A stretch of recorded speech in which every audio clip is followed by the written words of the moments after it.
ಪ್ರತಿಯೊಬ್ಬರಿಗೂ ನಾನು ಆವಾಗಲೇ ಮಧ್ಯದಲ್ಲಿ ಒಂದು ಟಾಪಿಕ್ ಬಂದಾಗ ನಿಮಗೆ ನಾನೇನೋ ಕೋರಿಕೆ ಹಾಕಿದ್ದೆ.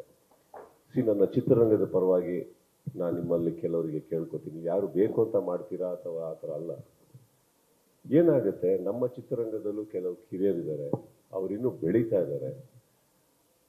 ಅವರಿಗೆ ಅವ್ರು ಬೆಳೆದ್ರೇ ನಮ್ಮ ಮುಂದಿನ ಚಿತ್ರರಂಗ ಬೆಳೆಯೋಕ್ಕೆ ಸಾಧ್ಯ ಅಥವಾ ಒಂದು ಮುಂದೆ ಹೋಗೋಕ್ಕೆ ಸಾಧ್ಯ.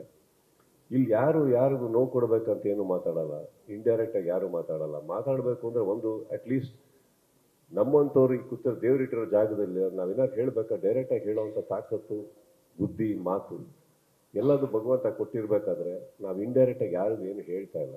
So what ever we say it is direct.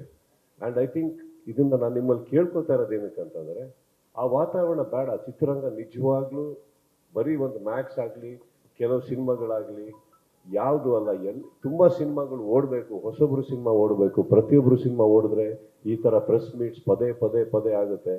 ಎಲ್ಲೋ ಒಂದು ಕಡೆ ನಮ್ಮ ಕನ್ನಡ ಚಿತ್ರರಂಗ ಬಹಳ ಒಂಥರ ಇಟ್ ವಾಸ್ ಊಸಿಂಗ್ ವಿತ್ ಎನರ್ಜಿ. ಅದು ಡೌನ್ ಆಗ್ತಾ ಇದೆ ಅಂದರೆ ಕಾರಣ because of the lack of success ratios, releases. ಅದಷ್ಟು ಆಗಬೇಕು. ಯಾಕಂತಂದರೆ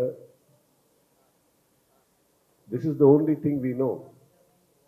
ಕನ್ನಡ ಒಂದೇ ನಮಗೆ ಮಾತಾಡೋಕ್ಕೆ, ಕನ್ನಡ ಸಿನಿಮಾಗಳು ಮಾಡೋಕ್ಕೆ ಬರೋದು ಎಲ್ಲರಿಗೂ. ನೀವುಗಳು ನೋಡಿ ಆಸೆ ಪಡೋದು, ಖುಷಿ ಪಡೋದು ಕನ್ನಡ ಸಿನಿಮಾ ಗೆದ್ದಾಗ್ಲೇ. ಇದನ್ನು ನಾನು ರಿಕ್ವೆಸ್ಟ್ ಅಂದ್ಕೊಳ್ಳಿ, ನಾನು ಯಾರಿಗೂ ನೋಯಿಸ್ಬೇಕು ಅಂತ ಮಾತಾಡಿದ್ದಲ್ಲ ಇದು.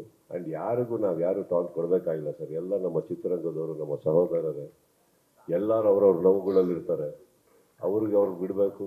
ಎಕ್ಸ್ಟ್ರಾ ಉರಿತಾರೋ ಬೆಂಕಿಗೆ ಎಣ್ಣೆ ಹಾಕಬಾರ್ದು, ಆಗಿರೋ ಗಾಯಕ್ಕೆ ಉಪ್ಪು ಹಾಕಬಾರ್ದು. ಅಲ್ಲಿಗೆ ಬಿಟ್ಬಿಟ್ಟು ಮನ್ಸು ಒಳಗಡೆ ಒಂದಿಷ್ಟು ನಗು ಹಾಕೋಣ, ನಗಾಡೋಣ, ಖುಷಿಯಾಗಿರೋಣ, ಎಣ್ಣೆ ಹೊಡೆಯೋಣ, ಖುಷಿಯಾಗಿರೋಣ. Thank you. Thank you so much sir.